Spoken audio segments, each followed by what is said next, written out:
All right, let's get started. I think we'll have a few more folks joining us, but we're going to go ahead and jump on in. Welcome everybody, and thank you for joining us today. Just a reminder that this session is being recorded so that we can share it out with grantee partners who are not able to join us today. My name is Chris Gozaitis, and I'm the Senior Director of Illinois Humanities, and it's my absolute privilege to be able to welcome you all today. Before we get started, I would like to invite everyone to share their name and location in the chat so that we have a sense of who is in the room with us today. So go ahead and just pop that in the chat. My name again is Chris Gozaitis, and I'm located in the Logan Square neighborhood of Chicago. I'm going to start today's event with a land acknowledgement. At Illinois Humanities, we respectfully acknowledge that the land on which we are presenting from today is made up of territories and lands of the people of the Potawatomi, Ojibwe, and Odawa nations, as well as many other tribes who have called this land home, including the Miami, Ho-Chunk, and Menominee nations. These nations were forcefully removed from their traditional territories. However, these lands continue to carry the stories, resilience, and tenacity of these nations. Despite the federal and local government enforced policies of genocide of Native Americans, Chicago is home to the third largest urban Native American population, representing more than 100 different tribal nations. We also recognize that land acknowledgement statements are most meaningful when coupled with a commitment to programs and actions that support Indigenous rights and cultural equity. We acknowledge that Illinois Humanities is just starting this journey and that we have more work to do, but we are committed to supporting and building sustained relationships with Indigenous organizations throughout Illinois and encourage you to support these organizations and efforts as well. For those of you who may be unfamiliar with us, Illinois Humanities is the state affiliate of the National Endowment for the Humanities. We are a statewide nonprofit organization that activates the humanities through free public programs, grants, and educational opportunities that foster reflection, spark conversation, build community, and strengthen civic engagement. We are excited to be kicking off our first of the capacity building activities that are part of our COVID-19 Emergency Relief and Recovery Grants Program. And it is my pleasure to introduce you to my phenomenal colleague, Mark Hallett, our Director of Grants Programs. Thank you so much, Chris. Can you hear me okay? Just give me a thumbs up. Okay, beautiful. So as Chris just said, we're so excited to be launching this series of capacity building workshops.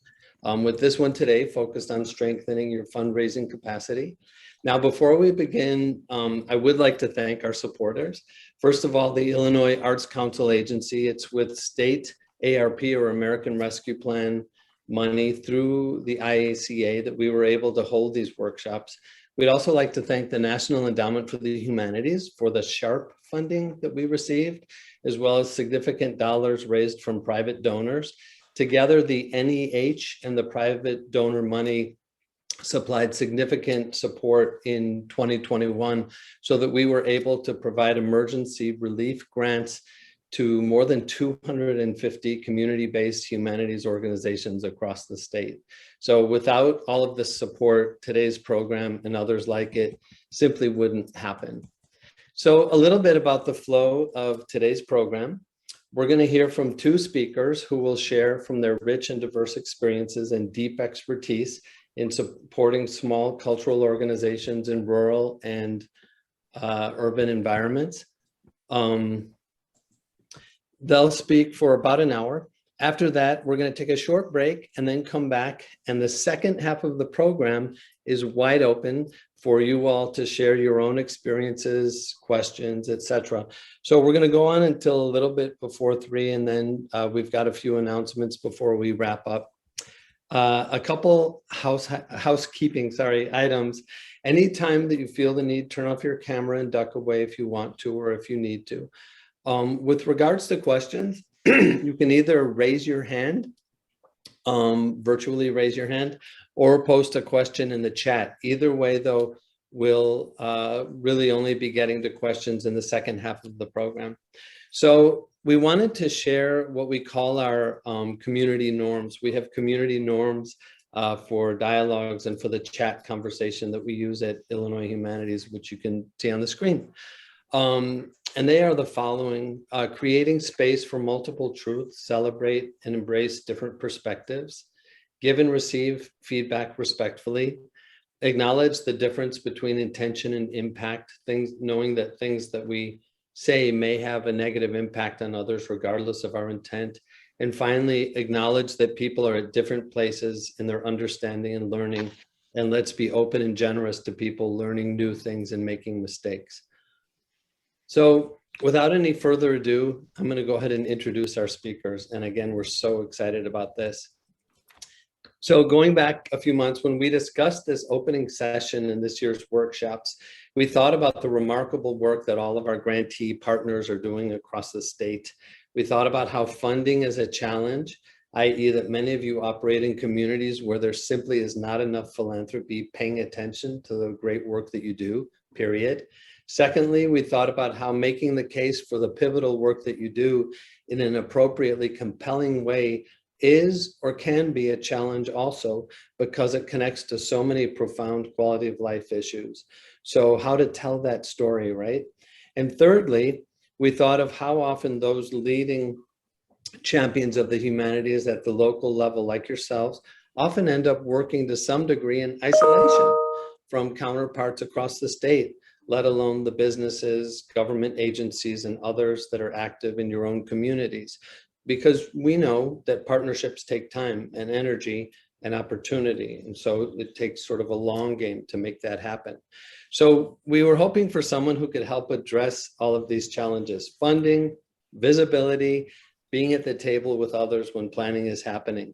Kind of a tall order, right? Well, we'd like to introduce our speakers. Juana Guzman is a national arts strategist and serves on the Illinois Humanities, as well as the National Federation of State Humanities Council's boards of directors. For more than 40 years, she has championed the promotion and preservation of the arts, culture, heritage, and as a catalyst for diverse American populations. She has implemented strategies that focus on artists and nonprofit arts organizations that include organizational capacity building, community engagement, strategic and cultural planning, etc. Many of these initiatives focused on first voice, community-led tourism, retailing, artist housing, facility development, and other economic development initiatives. Tracy Taft worked as executive director of the International Sonoran Desert Alliance for 15 years, served as a board member before that, and now coordinates the ISDA's Artisan e-commerce initiative as a volunteer. With the ISDA, she spearheaded the redevelopment of historic school buildings into the Curley School, Artisan housing, the renovation of an historic town plaza, and the creation of the Sonoran Desert Inn and Conference Center. These projects, along with a rich variety of tri-national arts and cultural programming, helped to make a small, unincorporated town in the middle of the Sonoran Desert, Ajo, Arizona, into a destination. Tracy is a tenacious visionary with a background in academic and community education and expertise in most elements of strategic nonprofit development and management. And prior to working in Ajo, she spent 15 years in Washington, D.C., building the Neighbor Works Training Institute. So without any further ado, I'm going to hand things over to Juana and Tracy. Thank you so much, Mark. It's such a pleasure. And thank you, everyone, for joining us today. And to Chris, thank you for your acknowledgement. And it's my pleasure to do this with my co-presenter, Tracy Taft, who I met in 2003, an incredibly extraordinary woman who transformed a small town in Ajo, Arizona, near the border of Mexico. And the work that she did there was transformative, which is one of the reasons I asked her to join me, because she understands what it is to try to create that kind of transformation in a place that is unincorporated rural America, and what that means to her in trying to raise money, trying to build out, try to deal with the addressing the arts and humanities in a way that resonated with the people who live and work there and actually have been historically oppressed. And so I'm hoping that she will share her stories with you. And in this session, we will share some examples of how we focus on bringing visibility to our our organizations and what that really meant when it for fundraising purposes, because it can be very difficult to raise dollars when you're in a small community, whether you're in Chicago, but even more difficult if you're in rural America. So we're hoping to cite two examples that will at least give you some insights. And then the second part is to highlight some ideas and strategies that we used. And we're going to go through that very, very quickly, because we know the second half of this session will allow you to ask questions of us. So without any further delay, my presentation is very quick because I want to give Tracy enough time to do her presentation. So let's go ahead and show the first slide.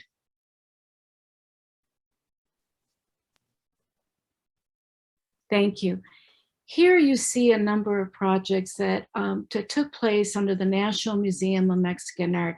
Now, of course, now it's a 50,000 square foot with a very large operational support, but I was part of their journey when they were meeting in a restaurant in Pilsen, and no one would give them the time of day. And it was very, very hard to raise money. And one of the things we learned very, very quickly was that we had to really build our institutional marketing. And I'll explain that later in the session. And that was very critical in order to draw attention and support to the work that we wanted to do as part of at the time was the Mexican Fine Arts Center Museum under the leadership of Carlos Tortoledo, the founder. And so these are the types of projects here that were able to bring that visibility. It started out using host sites because there was no home. And so they used all kinds of facilities and other types of places that they were able to place their events, and that began to promote the image, what the Mexican Museum was about. Eventually, it was the National Museum of Mexican Art.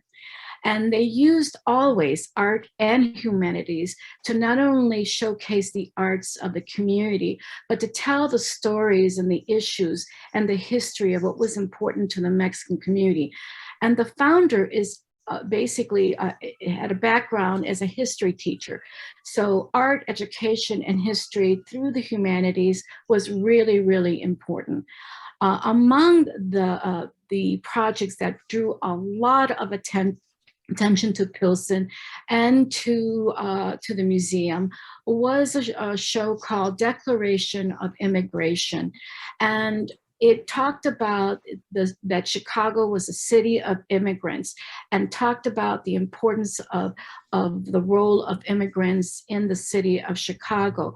But it wasn't just focused on the Mexican community. It invited the people from the Polish community, the Irish community, the Italian community, all those immigrants that came to the city of Chicago. And it was an extraordinary collaboration that brought people from different cultural backgrounds together to tell their stories of struggle, identity, their histories, their contributions to the city of Chicago. And that catapulted the museum in so many ways with funders.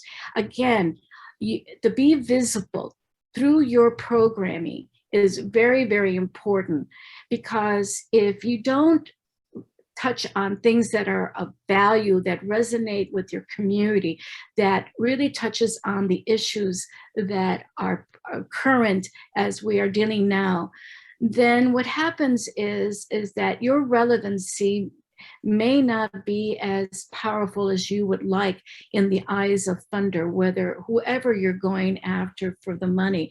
So what you choose, how you engage your community, what issues you're addressing, and doing that through humanities, through those stories, are really, really critical.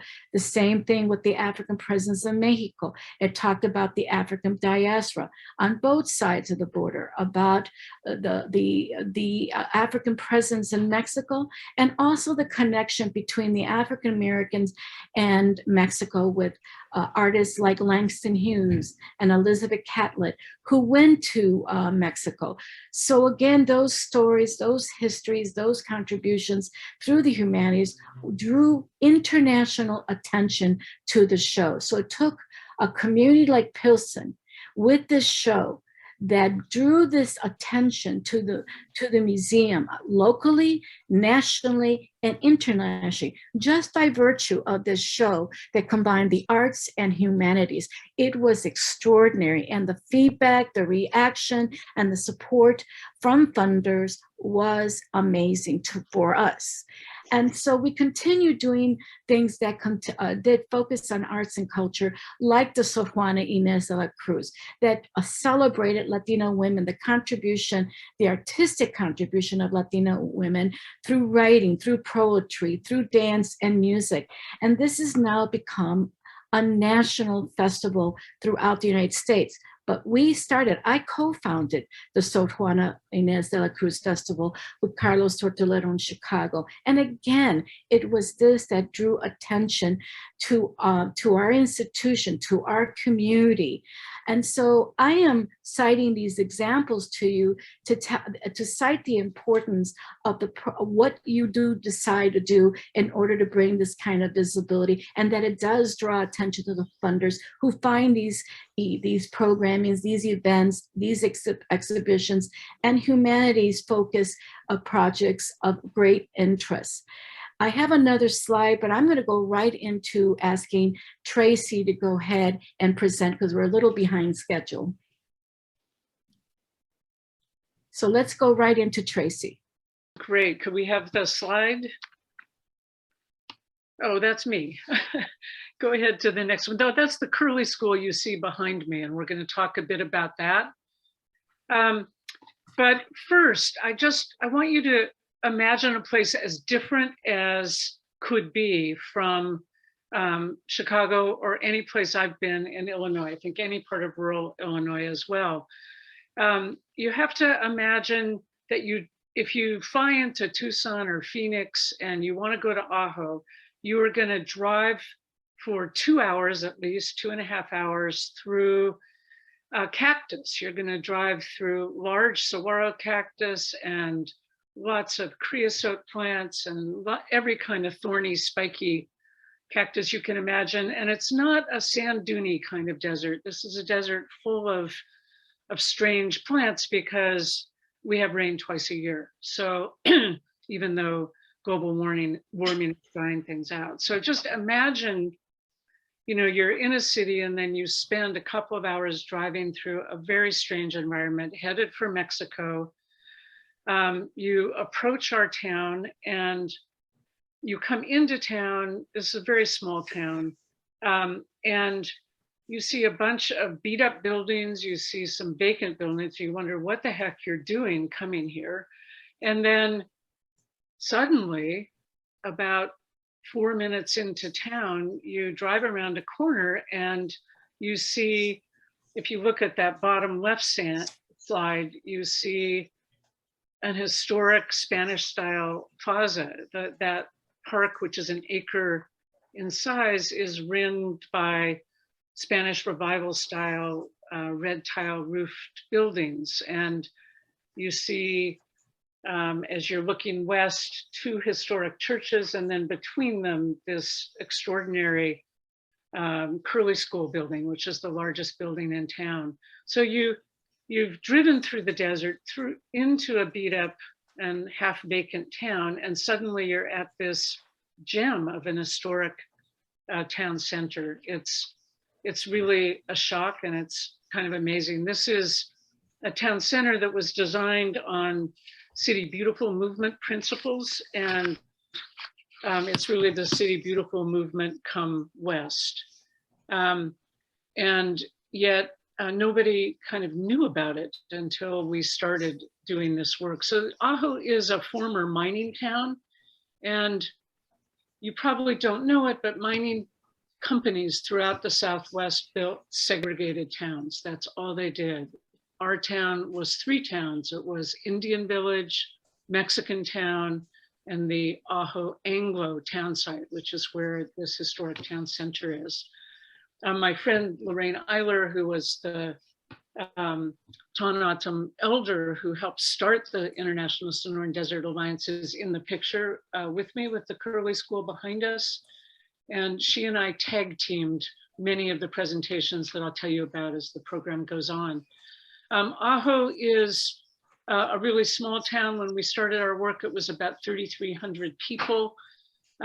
It was very low income. I think the median income when we started back in about 2001 was about 24,000. That's median income. So half the people made considerably less than 24,000. It was about 50% Anglo. There were only maybe 3 African Americans in town at that time. And it was about 10% Native American and 40% a whole mix of Hispanic origin countries, but primarily Mexico, of course. We're only 40 miles north of the US-Mexico border, and just about everything between us and the border is national park, the Organ Pipe Cactus National Monument. The work we did, the town, we really helped the town unite around saving the town center, around saving the Curley School, saving the historic buildings. And so that's what we're known for. It was a 10, 15-year project to obtain ownership and build out. We converted the Curley School into live, work, artist and artisan housing.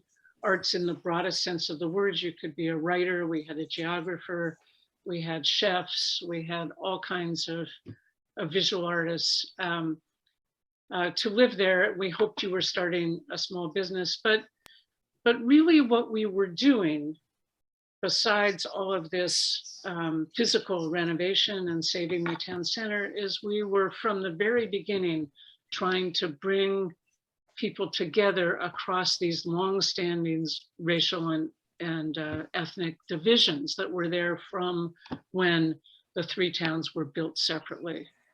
The town center and the idea of the City Beautiful movement is it's where people come together and everybody owns it. So it was very symbolic that we worked in the town center and that we involved everyone, the Native Americans first, the Mexicans second, and the Anglos third, in that we were trying to reverse the pecking order. So we had 2 really significant cultural projects that helped us advance that part of our mission and also helped us gain some national attention as it went together with all of that historic renovation. This was the Ajo Memory Project. We brought together former residents of Indian Village and Mexican Town. They held reunions, we did oral history projects, we collected photographs of the old town through history. Nobody, mind you, was talking about the history of segregation in Ajo. When we started this work, it was as though it had never happened. Nobody in the public setting was talking about it. People might mutter about it separately, and the memories were very, very much alive. I mean, the people were in their 50s who had grown up in segregated Indian Village and Mexican Town. So we also brought an artist in from Tucson, and she facilitated the former residents in designing these big, beautiful tile murals, one of Indian Village and one Mexico. Looking at the one of Mexican Town right now, and one of the things that it says is our history will not be buried. And what happened when Mexican Town was obliterated is they bulldozed over houses, and that's what you're seeing there on the right of that slide, is you're seeing houses underground. So our culture will not be forced underground. And then on the left, you're seeing the Aztec dancers from near Phoenix, northeast of Phoenix, who came down to spearhead the celebration. And there on the left, you see the Indian Village mural, which really celebrates them being the first people and the strength of women at the center of that culture. And you see the historic church. It was the Indian mission, and celebrations are still held there at the mission today. And people cry because it was taken away from Indian village and given to the historic society. So it's kind of a junk shop kind of history museum now, sad to say. You want to do the next slide? We'll go on to the border project. Right, so the second really key project for this part of our mission was called the Border Project. And it was spearheaded by two artists in town, one a painter and art teacher, and the other a photographer. And they worked with high schools, the high school in Ajo, the closest high school on the Tanaatam Nation, which is the largest Indian nation geographically in our part of the world. It occupies all of the land between us and Tucson. And then Sonoita, Mexico, which is the closest town across the border, 40 miles south of us. So we had, you know, the three nations and the three cultures together in this project. And each of the students was asked to draw and depict their concept of border. And so that's what you're looking at. Each of these students did that background, and then they painted on their own faces and were photographed. And there were students from, like I said, all three places and nations. Next slide. And these images were all combined into a traveling art exhibit called the Border Project. Can you catch the next slide?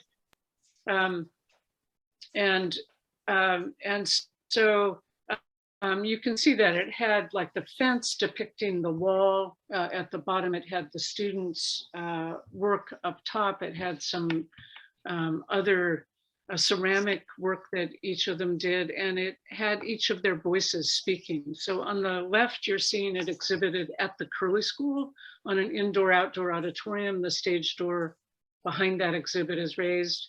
And then on the right side, you see it at a museum in Tucson, where it was exhibited. It toured around the state. And so this was part of how we began and kicked off dialogue on truly the most significant social justice issue in our region today, which is immigration and the intersection of the cultures on both sides of the border, and then on both sides of the border with the Indian nation as well.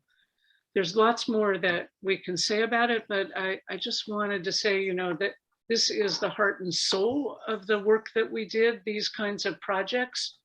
And the framework for it was this 15 acres of historic buildings in our town center, which are tiny tri-national organization, very tiny, owns 2/3 of all of that property and all of those buildings. It owns the town plaza, it owns the school, and it owns a conference center behind the school.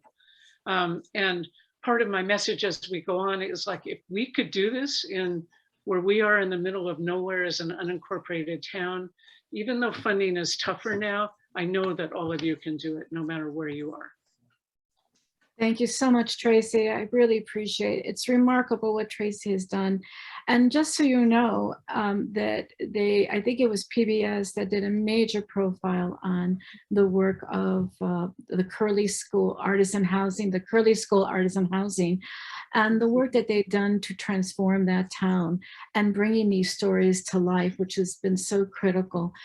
And so hopefully you'll be able to ask more questions of Tracy. So we're going to go through very quickly the things that we think are really important for you to think about when strengthening your capacity for fundraising. And again, you can ask us more in-depth questions later. Among them is the importance of increasing your institutional marketing for fundraising. It's, you know, you could do a lot of great programming, but out of sight, out of mind is not going to help you get funds. You can do all these extraordinary programs, but it is important how you promote yourself, how you're visible, how you meet with people continuously. And so one of the things I do recommend is that people now, because everything is electronic, everything's virtual, people, as Tracy said, people don't read. So, and so that I would say that really developing an email e-blast promotional package is really, really important. And with that is to include a 1-minute short promotional video where the executive director is introducing themselves. They're showing the facility, they're showing their community, and they're telling a story within a 1 or 2 minute profile. And that is more powerful than putting that in a narrative, although you have to write in your proposals. But when they actually see you, they see your work, they see your community, it just makes it more real for them. And so I wanted to show you an example of a short video promotional piece that I had helped in Denver, Colorado with the Museo de las Americas. And right away, it's exciting, you know, it shows the logo of the museum. Go ahead.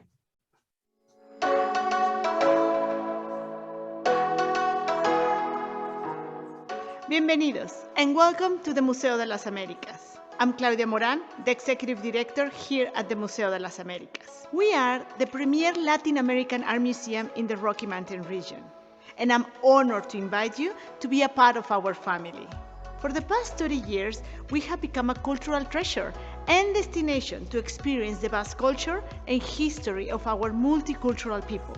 Museo de las Américas was created in direct response to the inequities experienced by Latinx artists and community in the mainstream art world, which has historically overlooked and excluded the artistic expressions of Latinos.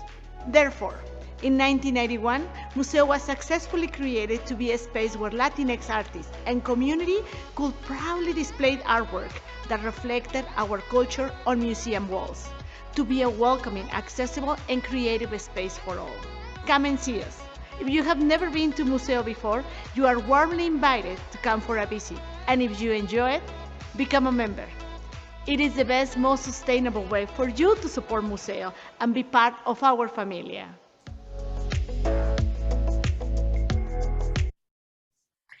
So as you could see, it's short, it's sweet, it really encompasses who they are, what they do, and at the end, they talk about, you know, supporting them. And that really will capture the attention of your funders, and putting that, attach that to your email with your cover letter, which we'll talk about later, is really critical. You could put your articles or something that really is featured you in a news report, letters of support, and that talk about the importance of your work.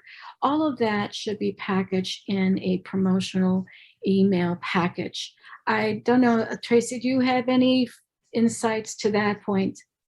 Yeah, just one thing, you know, I would really urge everyone to figure out what is unique about, you know, your organization, your work, or where you are. And what caught my attention right away in that little video is when she said they're the only such museum in the Rocky Mountain area. And so, you know, that's the sort of thing to just pull out and emphasize. That's what'll catch. I mean, the challenge, especially if you're rural, but I think the challenge for all of us today is to get attention, get the attention. What is different about what you do, you know, that someone should pay attention to? Thank you so much. And to the next point that we want to focus on briefly is building and managing your digital presence and the importance of interactive websites. You're going to be shocked, but based on the Foundation Online Directory, they say 90% of the nonprofits either do not have active websites or they don't have a website. And because of COVID, more than ever, your digital presence is critical. But it has to be more than just a glorified brochure.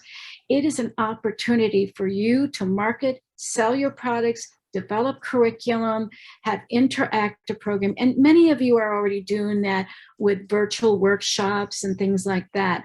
But your site has to be that place that when a funder is reading your proposal or your letters of inquiry, that they can go to your site and they are updated, they're engaging, and they're active. So that's the first thing.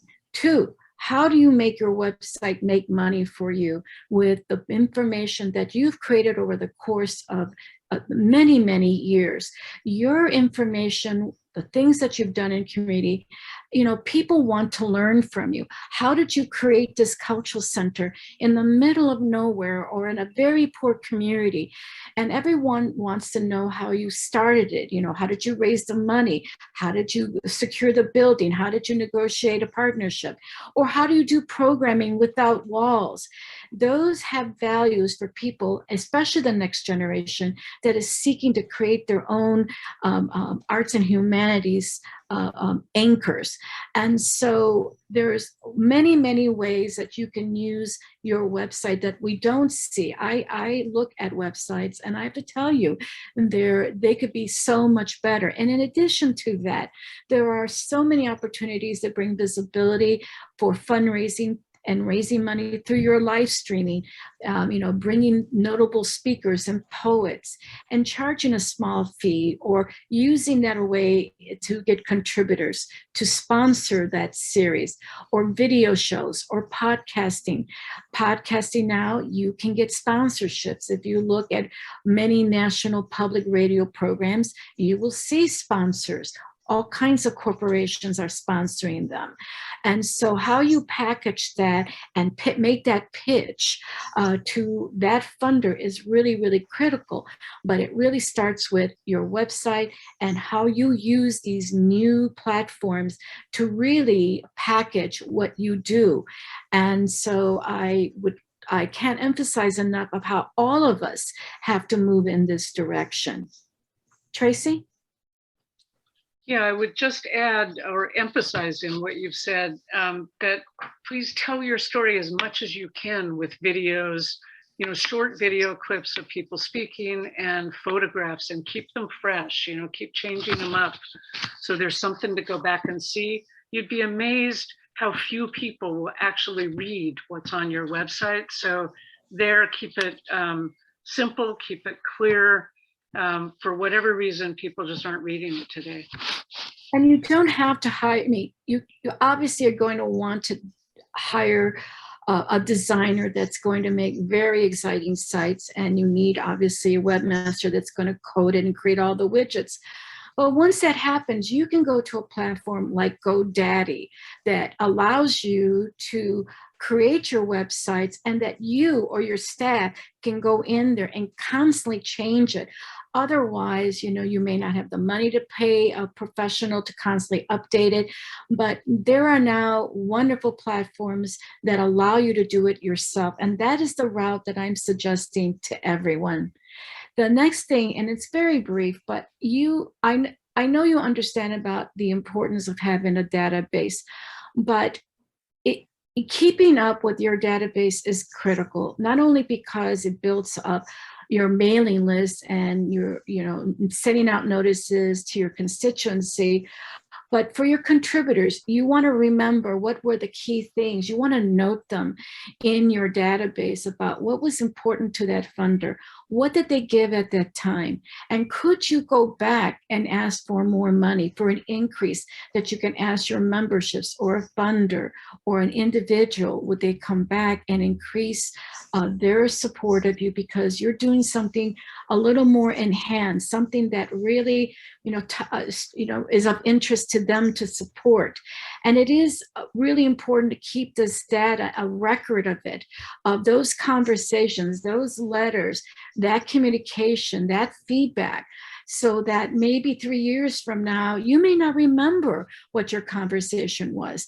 But believe me, it is really important that you stay connected to your funders and that you show them that you're very interested in them and being part of your family, And so it's more than them making a contribution, but rather that their money that they give you has great meaning to them.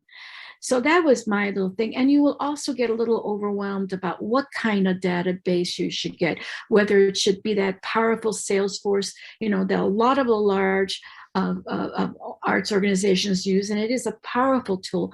But for smaller groups, I know many that use like the Light Green Light, Donor Perfect, Give Smart, and that all of it has its pros and cons, unless you actually manage it. And in the end, I say to people, manage your Excel sheets.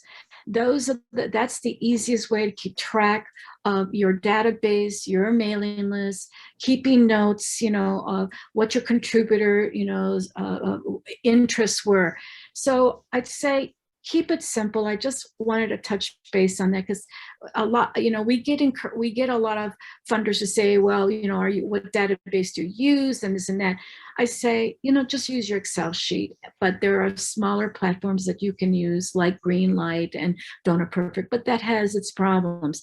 And I'm going to go into now with the QR codes. I know all of you are familiar with a QR code, but I am working on a project now that's using QR codes in a really unique way, and that that on your websites you put the QR codes where people can scan and go directly to that landmark or that historical site or that building or that landmass or anywhere you want to draw people's attention, that will allow them to maybe be able to find out more about the work that you're doing.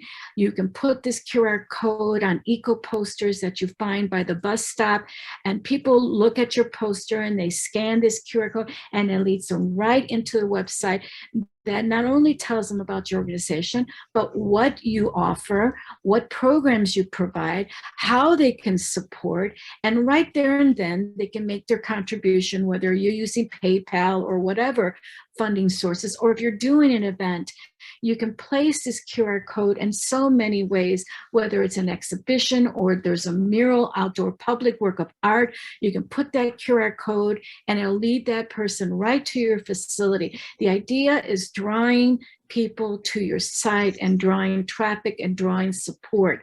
And this is but one of many ways. And then people do use hotspots where they look at an artistic piece or something that you want to show in your institution about the stories and the histories of what the community is about, the traditions that are there. And you can use this QR code to lead people there on your website, and it can go from section to section to section. And so it's about using all this new technology, or technology that has existed, but in a different kind of way. The other thing is that if you could show, you've already shown that, thank you. It is, in the end, we know that we can tell you, you can package it this way, you can do it this way. And it's important to introduce yourself to your funders and understand who they are. Get to know the people that you're trying to approach. Really understand their criteria. And in packaging, you customize that, because when you customize it to a particular funder, your package may have to shift. But it is about being, just being really, really persistent. I've had so many doors shut on me. I have been rejected. I have been told that I'm wasting my time, but I never, ever let that stop me. And I know that doesn't stop you either. I know that, because you wouldn't be doing what you're doing. But it means that every day for an hour or two, you're fundraising, you're on the phone. Hello. Calling them, and you're making. Okay, will you be able to get that? Tracy? I'm here. Why don't you, you're going to share the story about persistence and how you certainly had to be very persistent. Oh, yeah.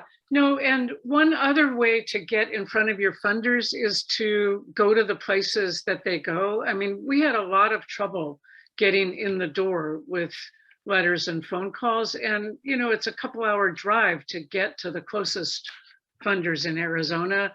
And, really tough if you have to travel to New York or something. And so we just made a point of finding out about all the meetings and conferences where the funders would be present, and then securing speaking spots on those agendas. And it goes back to figuring out what's unique and different about, what you do or where you are, and then pitching that, because there's probably a spot for it that, hasn't been taken and they haven't thought of on most of these different agendas. So Lorraine and I tag teamed and spoke endlessly, around Arizona and then across the country about the work that we do in order to get connected.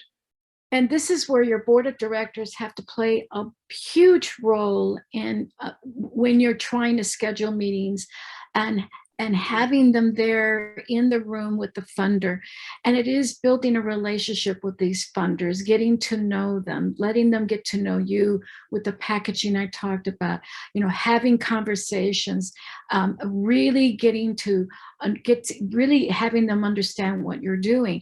And it's getting to know their team, understanding who's their assistant, having them help you secure appointments, because often you can't get them directly with the actual person you're seeking funding.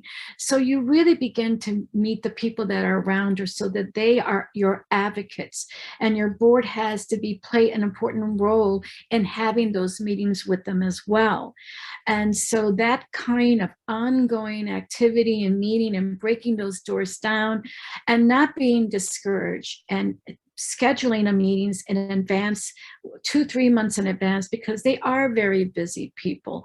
And so that it gives you the better opportunity to be able to get that meeting. But more importantly, how you really package yourself. What is your presentation? Because sometimes they give you only 5 minutes, 10 minutes. How do you hook them in what you're doing? And when you go in there, you're not just going in there focusing on one thing that you want them to support. You may come in with a menu of things that you will quickly describe, and maybe one of those things might be of interest, and then you expound on that.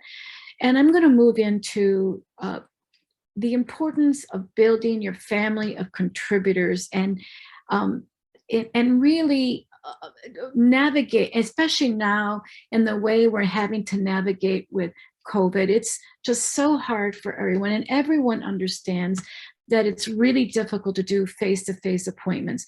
And this is why we are all so accustomed to doing virtual meetings. And frankly, I think that's just much easier to secure a meeting that way than having to go to a funder, whether they're local or they're national.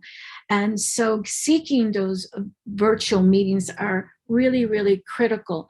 But again, it is a lot of challenges to try to get money from mainstream foundations, like the Ford, like the NEA. I mean, I know that many of you have gotten money from the NEA, but it's not such an easy thing to do, especially when you're a very small group.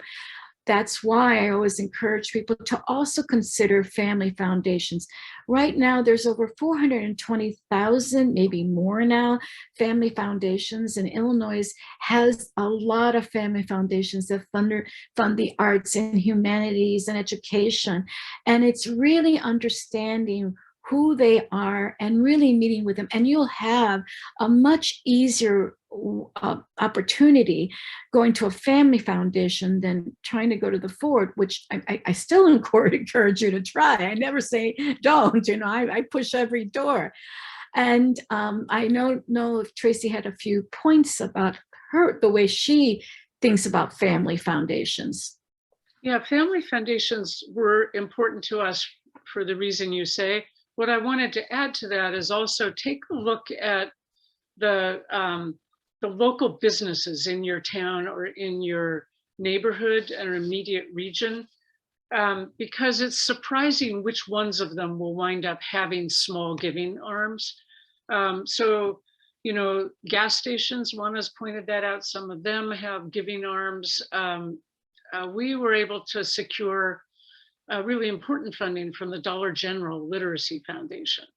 And, who would know, who would expect Dollar General to have, such an impact. So just, we just researched all the ones in town. And the thing is, many of you have gotten corporate support, and that's a different approach with corporations. They are very interested in the numbers, who you're reaching. And often, people who are in smaller places don't think that their numbers matter, but they do, especially now that we need to really focus in rural areas and small towns. And often people don't even look at like law firms or accounting firms or even hospitals and places like that that actually give money. Many of them do want to give and support local arts and humanities organizations. And then I was going to ask Tracy to talk about how she uses grants.gov. Yeah, don't overlook all kinds of government funding opportunities. It was really how we had the success that we did and raised as much money as we did, because we had to raise millions and millions of dollars to do all this work. And then we were able to build in the arts, culture, and humanities part of it to everything. I just advocate thinking about what it is you're doing as holistically as you can, so that you can see all the different areas it touches. If you're rural, USDA is your friend. It's so amazing how many things you can get funded through USDA without having a thing to do with agriculture. But if you get a subscription to grants.gov, you'll get a daily update on all the new opportunities that are open. It just takes a few seconds to scan it. And, at least once every week or two, there'll be something you want to actually look at. What we did is, very often we were too small to be the applicant, but it was easy to see who in our counties are huge. We only have 8 in the whole state, so we're pretty different from Illinois, but we could see who in the county could apply and then contact them and see if there wasn't a way to partner or have a little niche built in. Very often, again, if you're rural or if you're in the kind of neighborhood that doesn't get attention, you can be attracted to someone else who is applying who doesn't have those things to offer. So you can get yourself built into other organizations' proposals, but you've got to know what's out there and what the opportunities are. And I also, very quickly, Tracy, I want to make sure that we're trying to cover as much as we can. I know that when we talk about individual giving, we go to individuals, we ask them for support, some give more than others, but I can't emphasize enough about the people that live and work around you. And Tracy, you were telling me how what support you received for individual giving. Yeah, it's kind of shocked everybody. We did a capital campaign in our little tiny town, our tiny poor town. And we did make the mistake at the beginning, not the mistake, but we thought we would have to find the few wealthy people and get them to be major contributors. And we did have a few who contributed $25,000 over 5 years. That was really big for us. But we raised $150,000, and that was the most valuable $150,000 because it was unrestricted. So we could fill in the gaps of what we were trying to do. We could get something started with that money. And we did it in this tiny poor town. We had some people give $10 a month for 5 years, to make their contribution to the town. And half of the money, or more than half, was given by people with very minimal means. Thank you, Tracy. And I know that you also generated a great deal of money from your retail property and your conferencing center. And that conferencing center really drew people from all over the country. That actually was a money generator. So that is something people should ask you later about. And finally, I want to kind of quickly go through just a few things that I just want you to think about, is the importance of the data and statistics for fundraising based on your impact and outcome. Many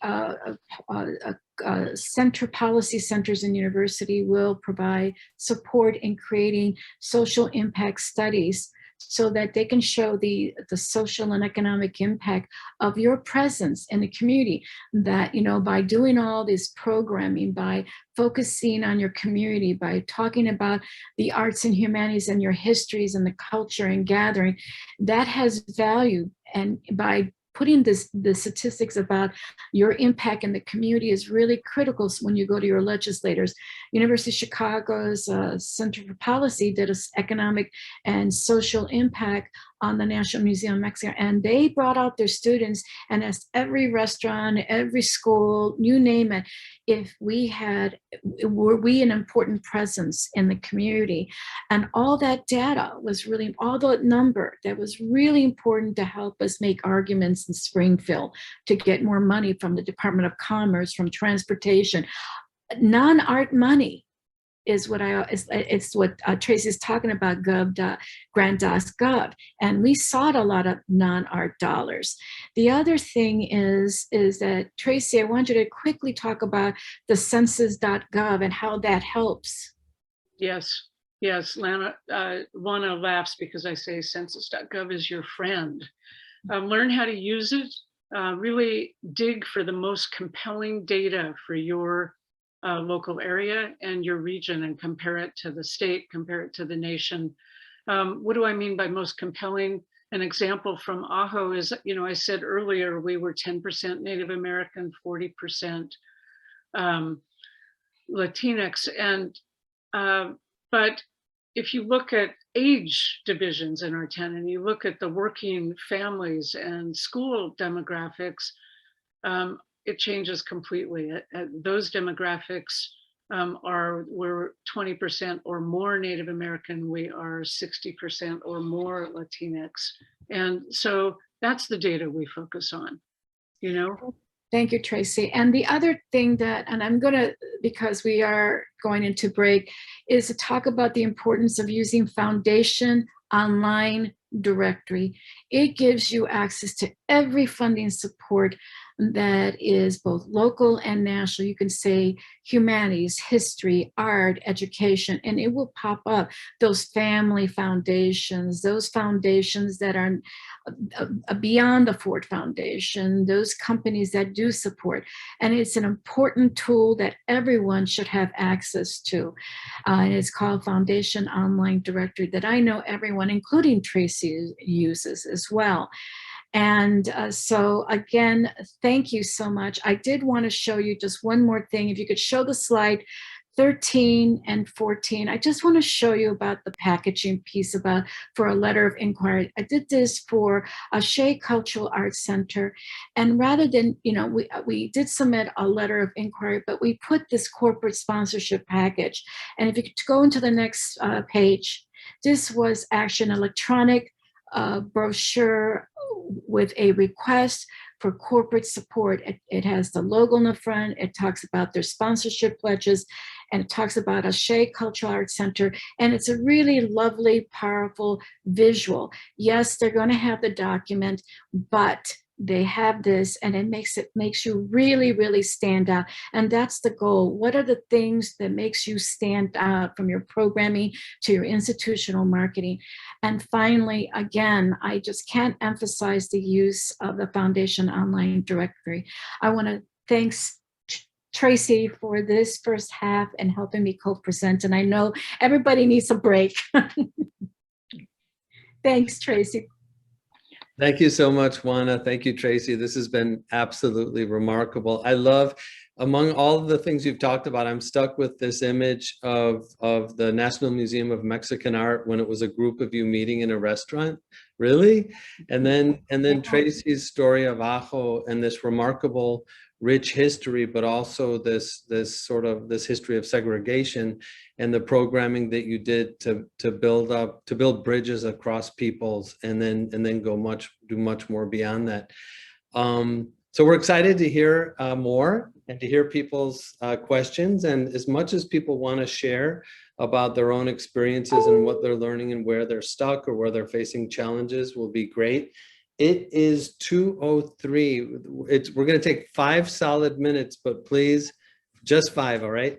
So we're going to be back at 2:08, and hopefully we'll see everyone then. And again, Eager to hear your questions.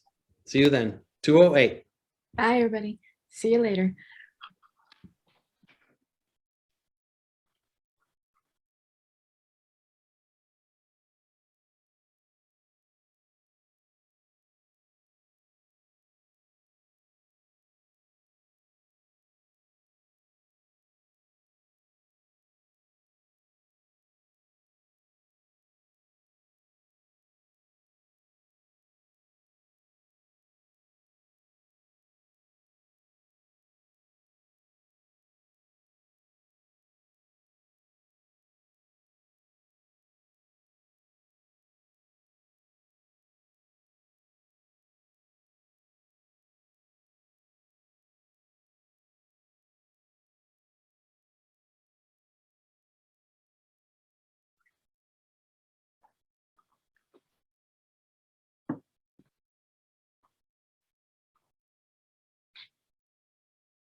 Thank you, Tracy. Oh, I was like, oh my God, Tracy was so right. I was like, yes. Yeah, but nice wrap. It was. I think that I didn't anticipate the beginning, but that's okay. We worked.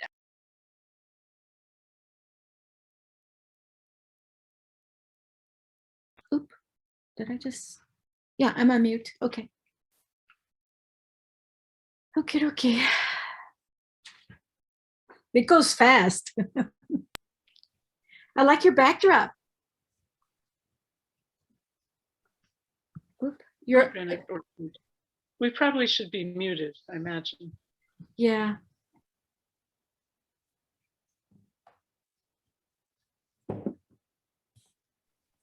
I think it's too late now. I heard all the clicking and clanging. How are you? I'm doing fine. Good. Well, as good as you can, considering COVID, right? And all the changes. Oh, yeah, it's great. It's great. Thank God I haven't been sick. Oh my Yeah. God, you don't want to be sick. Oof, No, you no. don't. I've had dear ones, people so sick. Yeah. Yep. Okay. Can't wait to hear more. Thanks so much for doing Okay. this. Okay, well, our pleasure.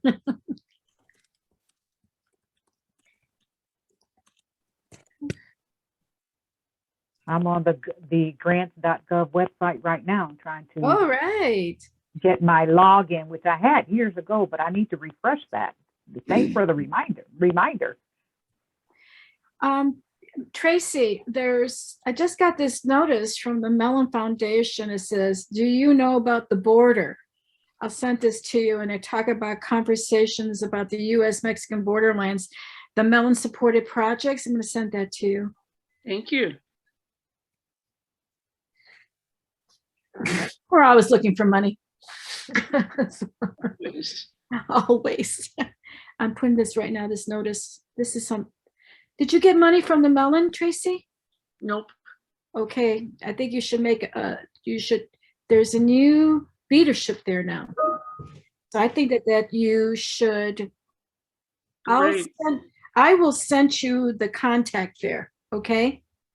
Because Yeah, they're thank talking you. about borders projects, so I think you would be perfect for it. But they're having a speakers about it. Excuse me. My allergies have been killing me. Oh, sorry to hear it. Well, it's 2:10. Should I'll be moseying back? No, not moseying, hurrying. Hurrying back. Forget moseying. We don't want you moseying along. I use certain terms that date back to my childhood, and somebody goes, "Oh my God, no one uses that term." And I go, "I do. I remember. I don't care." Good. Well, I see people coming back. It was really remarkable to hear you. Hold on one second. Everybody's trying to get in. Yeah. Mm-hmm.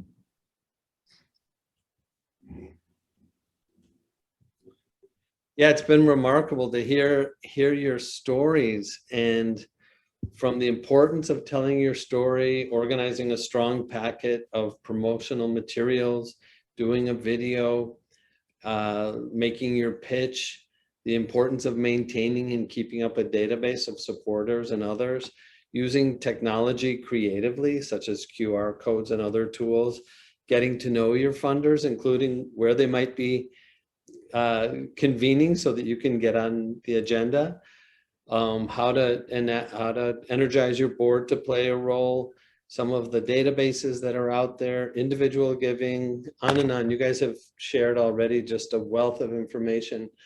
So I'm looking at the chat, and if people, once again, if you have questions or want to chip in, feel free to do so in the chat or to raise your hand. I think the raise your hand function is under reactions, I believe, at the bottom of your screen. Either way is fine, but we'd really like to start hearing from people.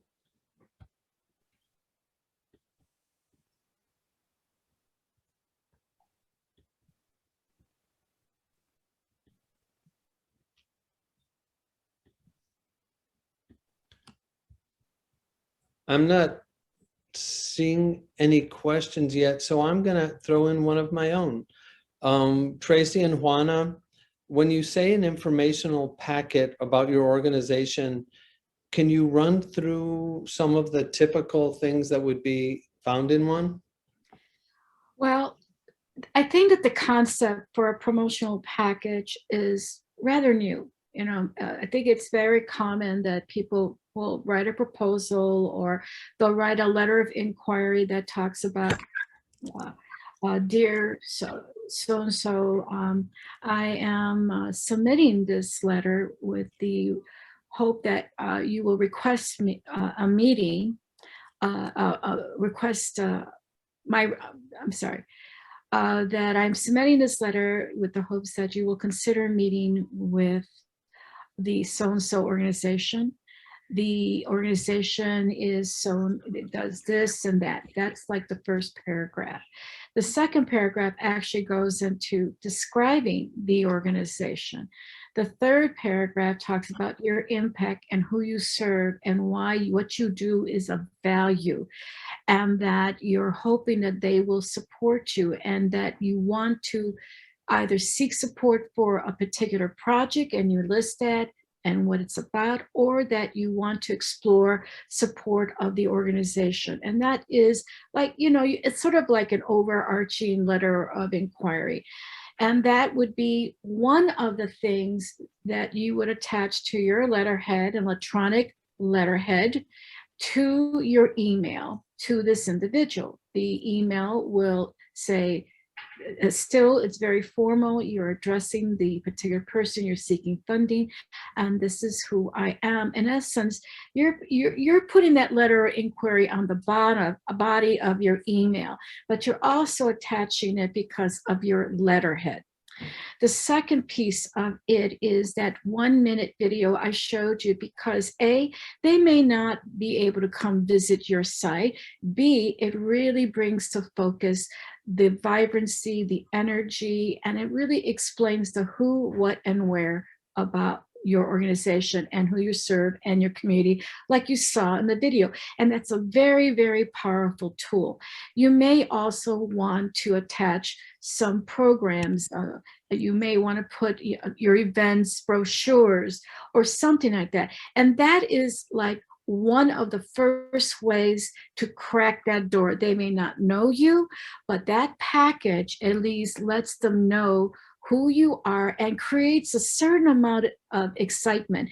And it also important to attach some overview of your constituency and who you serve. So the statistics, the numbers are really important, you know. And what are the, and even within this letter of inquiry, you're also focusing what is important to your community and why what you do is so relevant.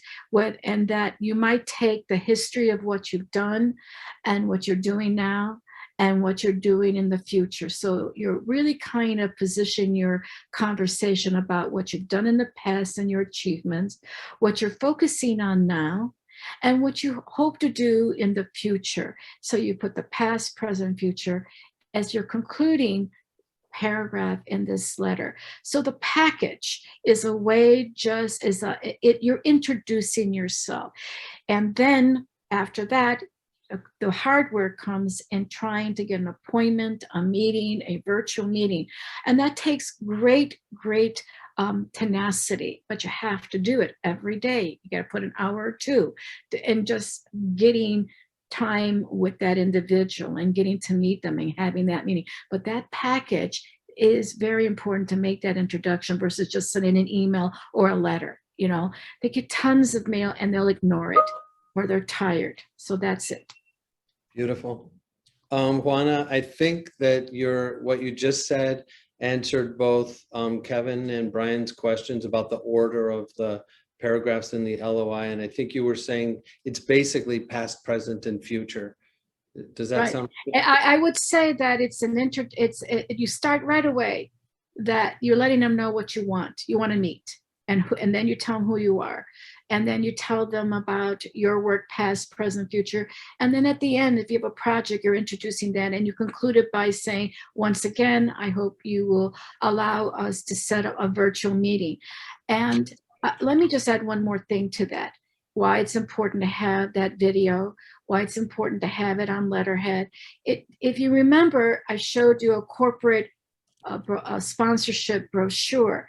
So when you're approaching corporations, you're doing it in such a way that you're breaking down your sponsorship levels, and that you're asking for support that at 5,000 or 10,000, whatever.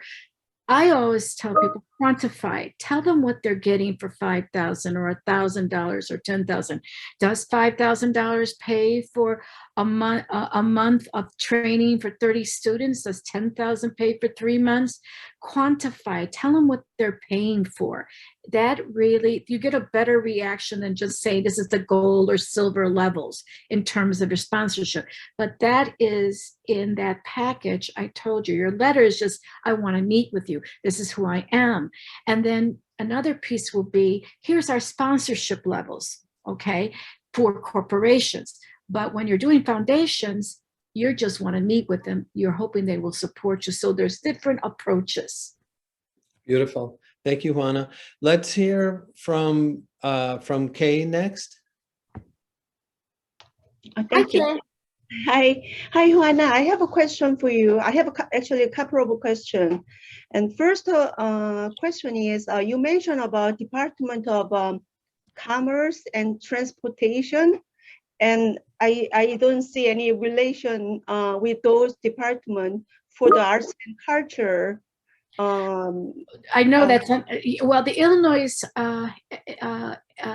Economic and the Illinois Department of Commerce and Economic Development for the state of Illinois does fund. If you are a destination, if people come to visit you, they will support your organization because you are receiving visitors, you are generating economy in your communities. Let me give you an example of it. The National Museum of Mexican Art draws 125,000 people a year, maybe more. And those numbers are powerful because we say, yeah, they're visiting us. First of all, they're using their transportation, they're buying food in the restaurants, you know, they're going shopping, whatever. So you're showing your economic impact. Plus, because you are the Korean American Culture Center, you're going to make the argument about your presence, both national, local, national, and international, because there's this cross-international connection between Korea and where you're at now. And so you can show that you are bringing visitorship, you're helping with economic viability. You're just using different language, and that you happen to do that in the context of your work, that you do it with art, you do it with humanities, but that you are an economic, cultural, historic anchor that draws visitors, that draws money to the state of Illinois, to the city, and that you have international connections, and that's your power. What about transportation? Same. It's the same thing. You're drawing people. You're saying that there are. I believe that it was the CTA in Chicago that actually financed a series of murals that went under all the train stops. You could see them in Pilsen. I know they did them citywide. And they actually paid artists to do those murals in those bus train stops. Because again, it was about drawing people to the community and their economy. You have to change your hat. You know, Yeah. not just for, but you have to talk about the power of your economy, the power of your visitorship, what you do when you draw people to your neighborhood. How does that impact your entire neighborhood? Not just you, everybody that's in your neighborhood. Yeah, I got it. Just a narrow mind, like we Well, are just. you got to customize it. Yeah, You know, yeah. Don't narrow your fundraising. Don't just go with the traditional art sources. That's too limiting. Yeah, that's what we are doing right now. Yeah. Exactly. And people don't know that law firms love to fund the arts and humanities. They like to sponsor things that deal with immigration or deal with identity or deal with cultural enrichment. Accounting firms, we've had accounting firms support us in a big kind of way. Many people who serve on our board of directors are part of, like, we had Mayor Brown and Rowe, the law firm that adopted us, you know, put us as part of their, this is the National Museum of Mexican Art, provided us legal services pro bono. That was worth its weight in gold because we didn't have to pay for it out of our budget. Anything that you get, even in kind, that helps reduce your operational support is gold. It's very important, you know. And so you got these firms that will do that. I know that hospitals also give money to the arts and humanities that deal with children, you know, that kind of thing. So you'd be surprised where you get pharmaceutical companies do the same thing. To all kinds of companies, people who have made it very big and they sell a product, and now they sell particular food, ethnic food products that made it really big. They give money as well. And in fact, anyone from our cultural groups should be, and that actually made money, should be giving back to their communities. Beautiful. We're gonna keep things rolling. Next person up is Miriam Lawson at Urbana-Champaign Independent Media Center. Hey, this is Miriam here. Thanks so much for this presentation and information. I wanted to take y'all up on the offer to talk more about earned income. We have a venue that we rent out some.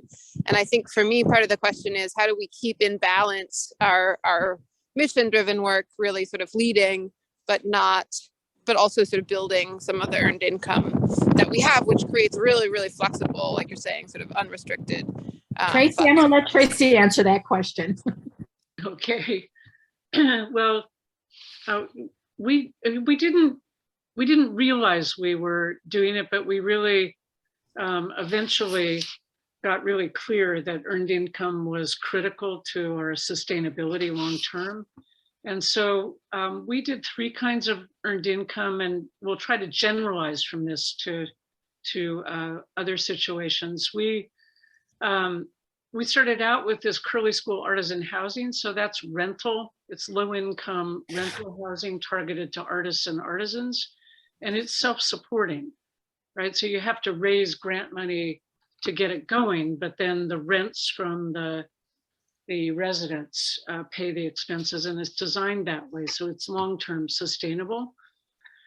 And then we managed to purchase, with the money we made doing that, we managed to purchase our town plaza. And so that then, of course, it was vacant at the beginning, but eventually we got tenants in, and the income from the tenants pays the debt and the expenses of upkeep, and allows us to offer spaces at highly subsidized rates to startup businesses that really support the different cultures in town. So, you know, that it's part of our mission, because we're able to do not just save the town center, but bring in the sorts of businesses that really support the diversity in the community and keeps that present in the town center.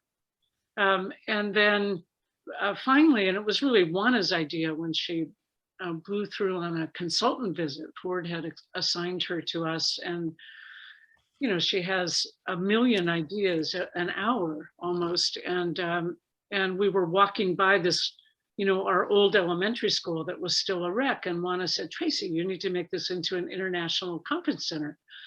And I thought, oh, right, who would pay for that? You know, but the idea percolated, and she was right. And now we have a really beautiful small boutique inn and conference center that has 21 rooms and a bunkhouse. So we get AmeriCorps and CCC students for 3 months a year, because we have a beautiful place to house them, because we built a bunkhouse as part of it that has room for, you know, 10 of them at a time, or 12 of them at a time, and a kitchen and so forth. And we built into this inn and conference center a commercial kitchen, so we could then support the entrepreneurs in town who needed work cooking, and they could cook for our guests when we had groups come in. And also they could rent it for catering purposes. And we were able to like make it a $10 an hour rental fee, which is kind of ridiculous, but it's all that people could pay to get going. So, you know, you wouldn't think right off that building an inn and conference center would be part of this cultural mission, but now we host groups, and we can aim at hosting, you know, the kinds of groups that we want to come into town, and that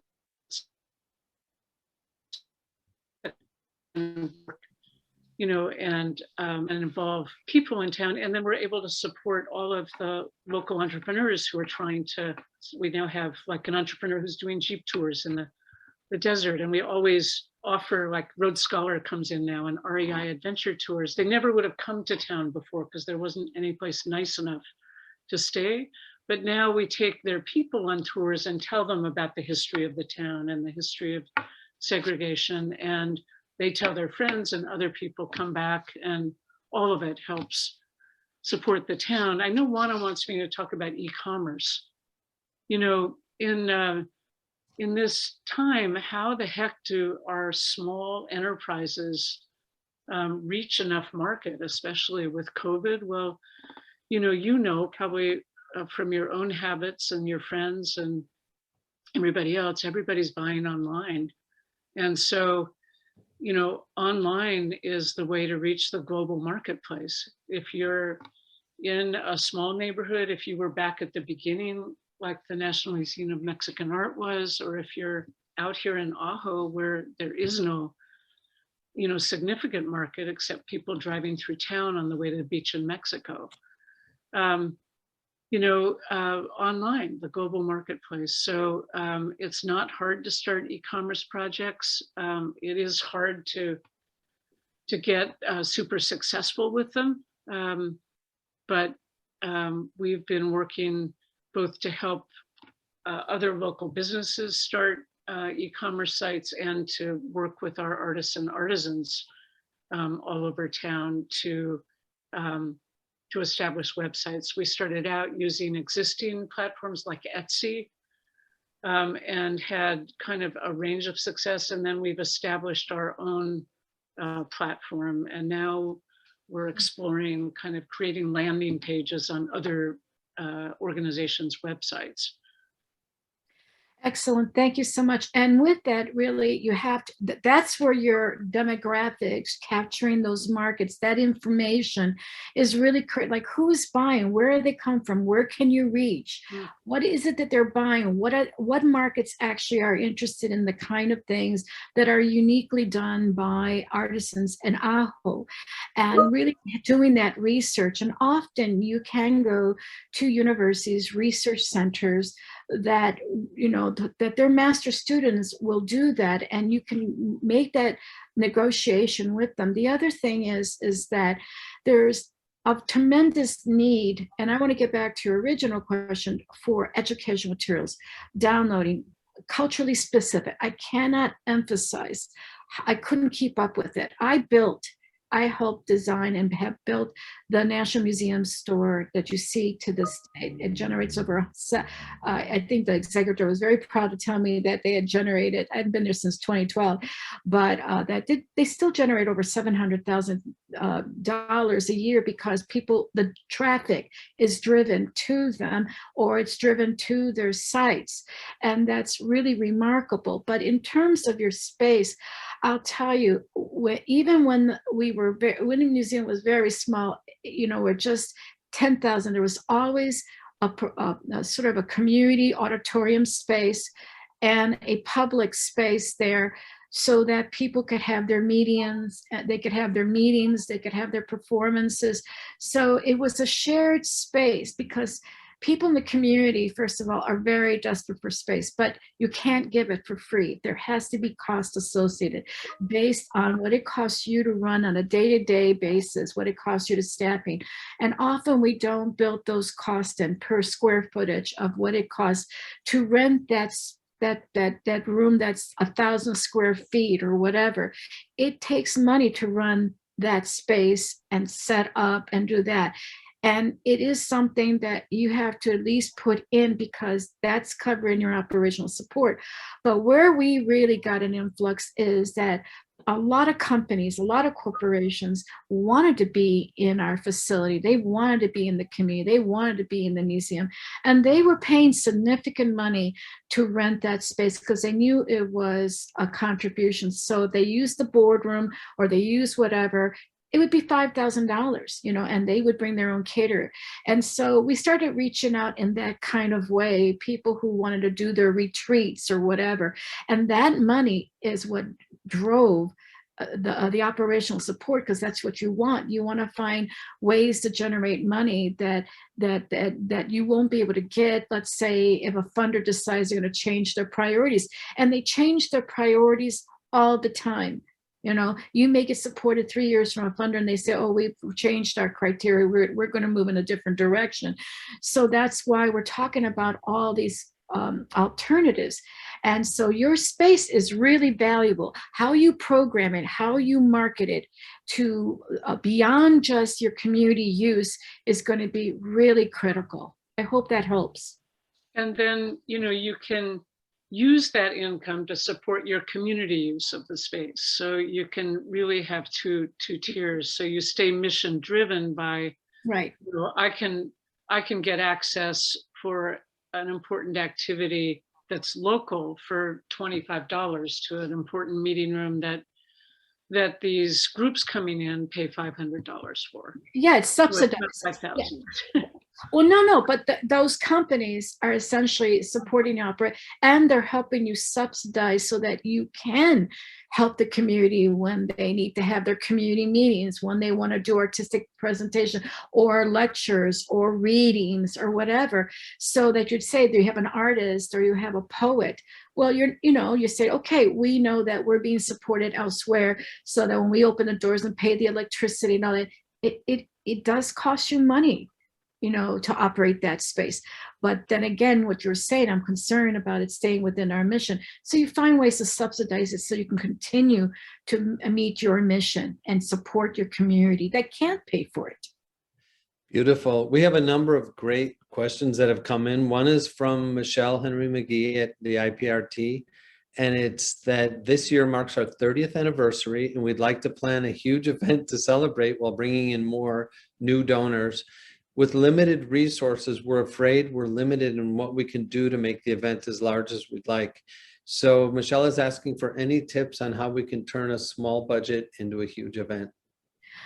Well, a lot of people people have really stepped away from in-person events because of COVID. People used to do their galas and, you know, luncheons. And I always tell people, please, please, please think twice before you do a gala, because it's so much work, it's so much money, and it takes a lot of work to raise the money from sponsorships for a particular event you want to do, which is why I always felt that a luncheon was a much better, affordable way to do that.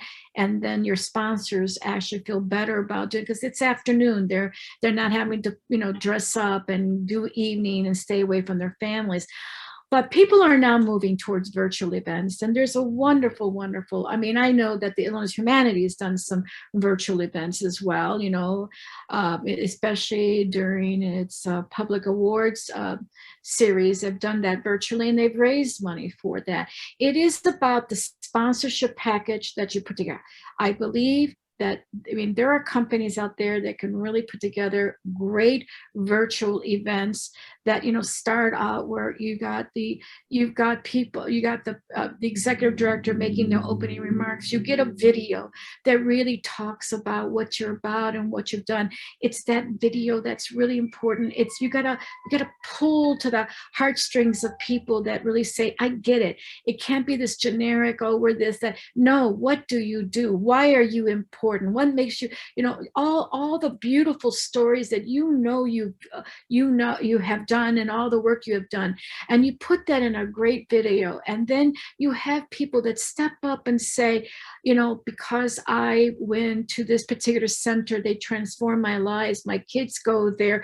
I'm a school teacher and they helped me do this. I didn't even know about my culture, you know, these stories, these histories, that it was a safe space for me to be in.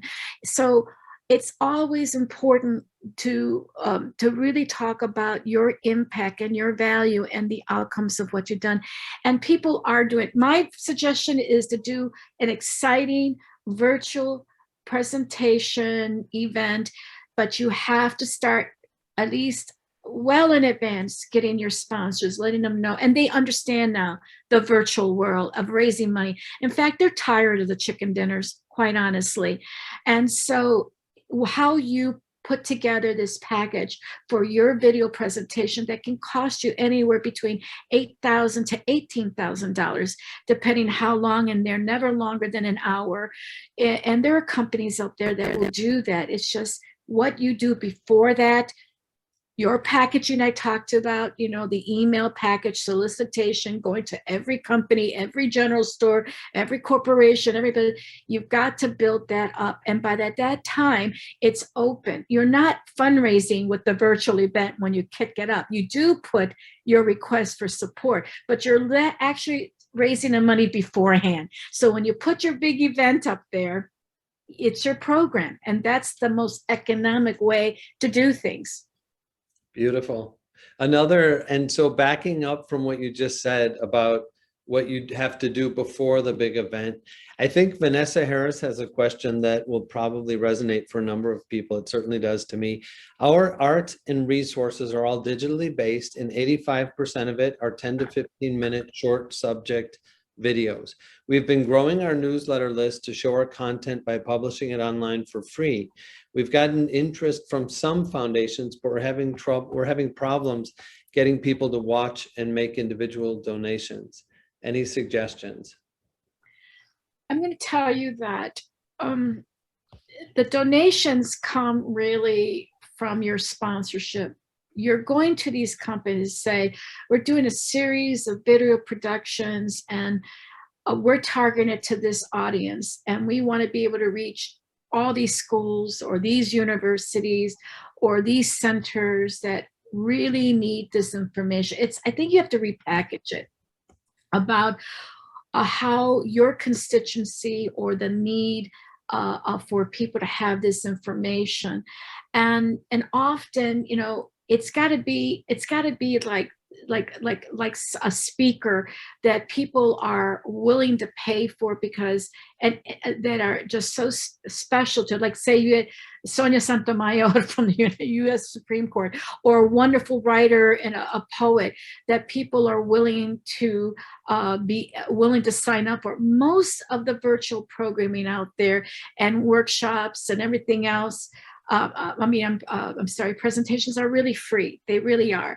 But if there's a training component to it by a person, an expert, you know, that people, you know, like someone who really understands what it means to work with a particular audience, or there's a poet that's going to teach people how to do, you know, how to write their own poems or whatever, then if you connect to some activity, that's why I say the websites have to be very interactive.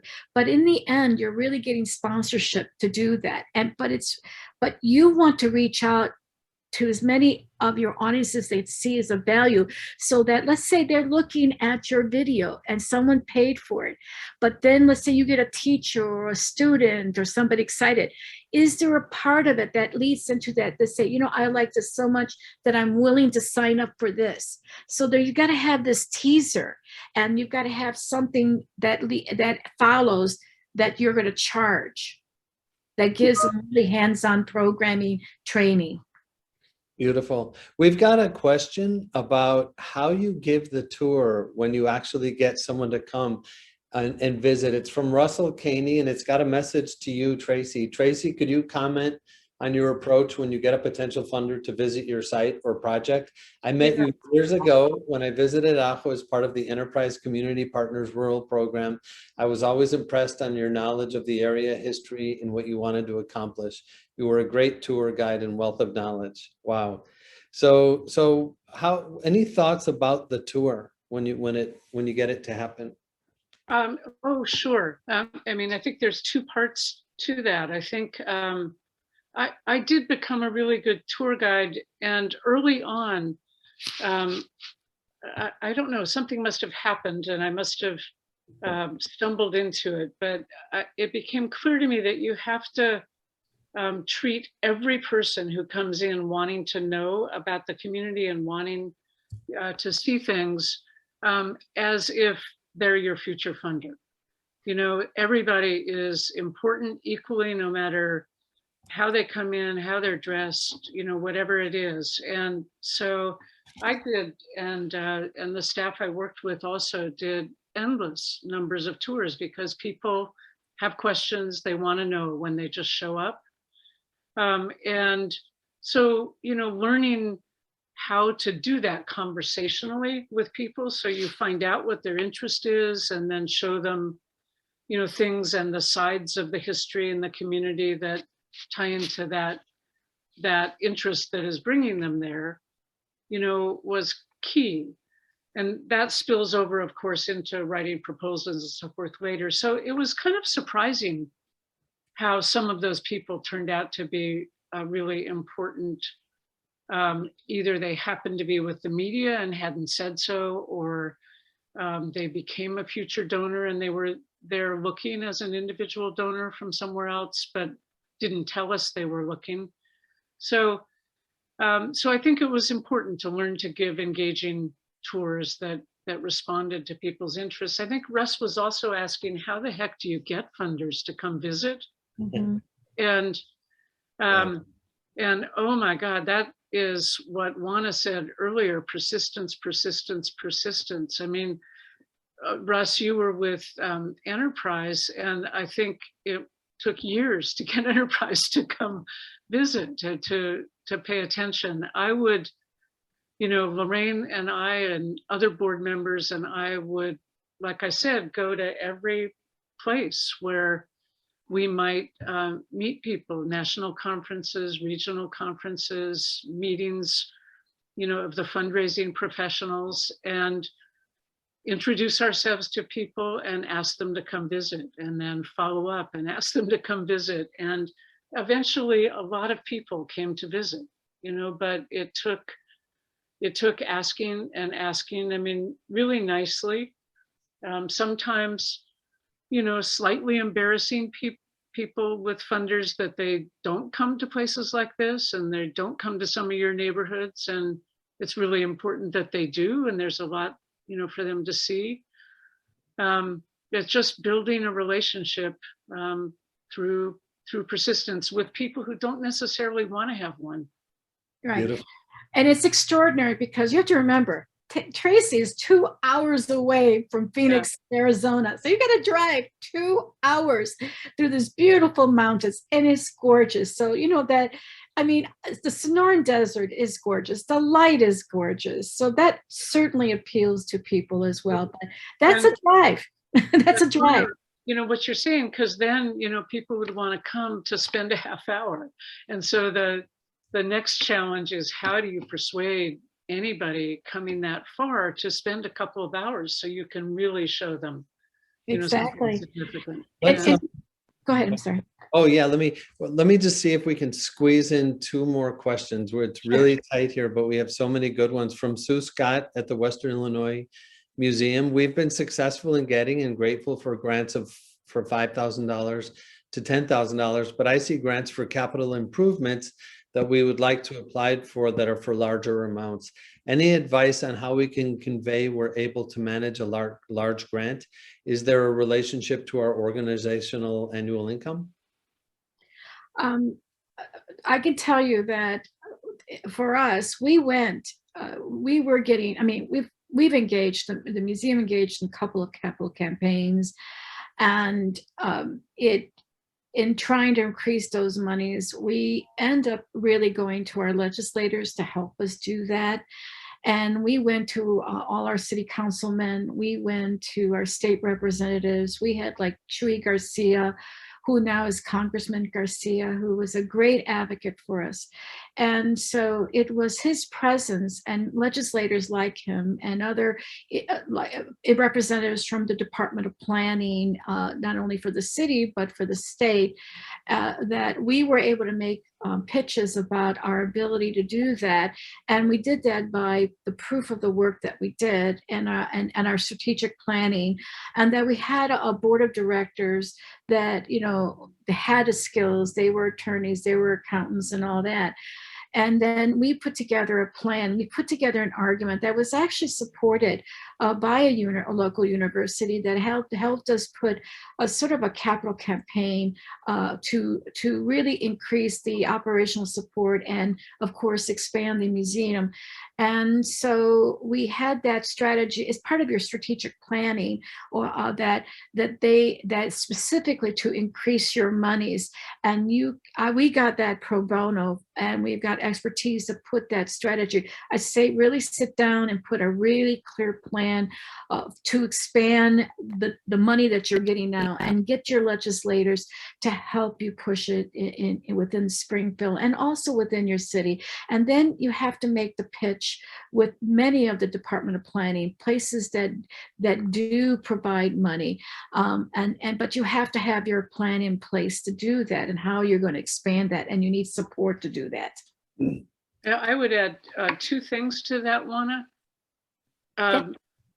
First, I would say, even if you're so small an organization that you don't actually have to have an audit, start getting an audit every year, get clean audits and professional financial statements, because your funders really, really care about that.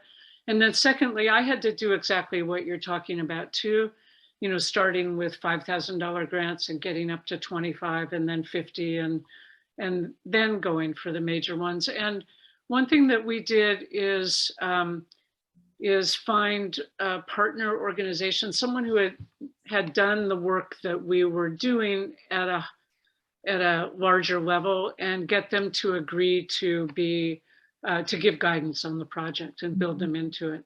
And that reassured the funders. Beautiful. Yeah. Let's go ahead with our last question. It's back to one of the first things you guys talked about, and that was telling your story in a video. And Michelle asks, for the videos, if having it done professionally is clearly really important, or with a good story plus a quality camera and basic editing software, what's your thought about doing a video in-house? I got to tell you something. It's extraordinary what iPhone can do, the newer iPhones and video.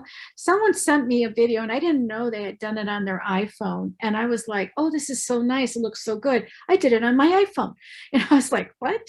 I was like in shock.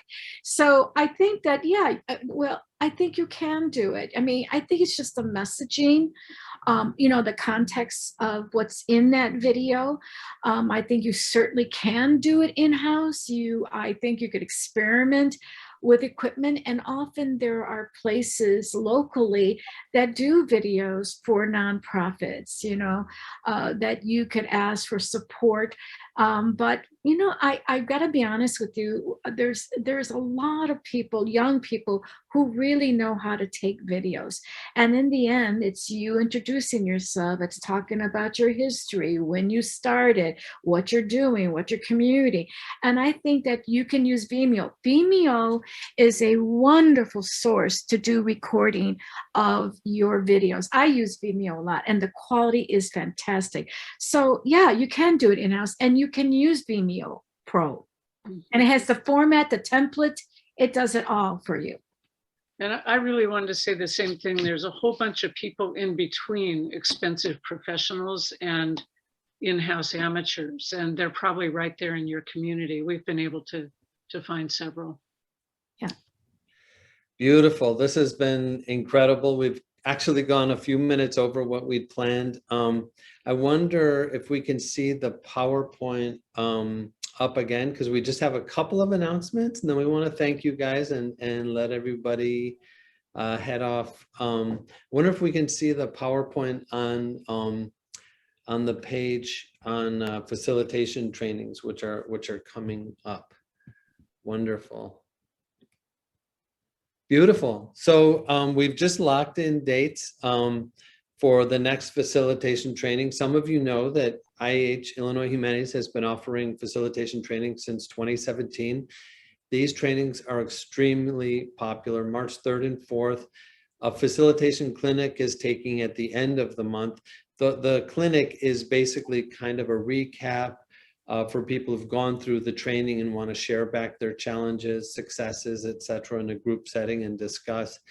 Some aspects of each facilitation training include suggestions for planning and leading your own discussion, a chance to experience a variety of objects so you can get a sense of how to use different resources for discussion, opportunities to practice in real time, and troubleshooting tips.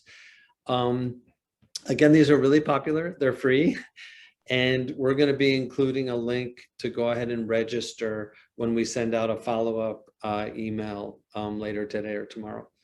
Next slide, please. Okay, so just a reminder that today was the first in a series of events that are going to be happening, of capacity building sessions that are going to be happening over 2022. Let's see, the next, if you want to go to the next slide, is going to be a panel of statewide funders. So we have a really great lineup of people. Angela Rudolph, who's at the Grand Victoria Foundation, Jerome Grand is at the Illinois Arts Council Agency, Suzanne German is at Landmarks, and then I'll be speaking on Illinois Humanities grant making program. But this event, April 6th, is going to be a chance to hear from the funders, but then also engage in Q&A with them about different priorities and guidelines, etc. Registration for that, by the way, is going to begin, I believe, tomorrow. So watch for if you're at all interested, watch for the email that you'll be getting after this event, after today's workshop. The next one will be the keys to strong proposal writing. We're going to be hearing from Laura Jansen, who's a program officer at the Pierce Family Foundation, has done a lot of work with smaller community-based cultural organizations. And so she's going to be leading a really in-depth session on pulling together proposals that really sing. The registration for that is not going to begin right away. That's going to happen after this next April statewide funders panel. And then the final one, which we're really excited about, is going to be how to grow and manage your volunteers program. And so we'll be hearing from Allison Thompson, at Marshall Public Library, Mireya Fouché at One Heart, One Soul, Sarah Lynn Ross at Prison Neighborhood Arts Education Project, and Lorenzo Savage at IM East St. Louis, who's also on the board of the Catherine Dunham Center. That's going to be wonderful. And again, will be a chance for people to hear from these guys about how they've grown and how they manage their volunteers programs, but also hear from everyone else in the room. And that's going to take place later in August.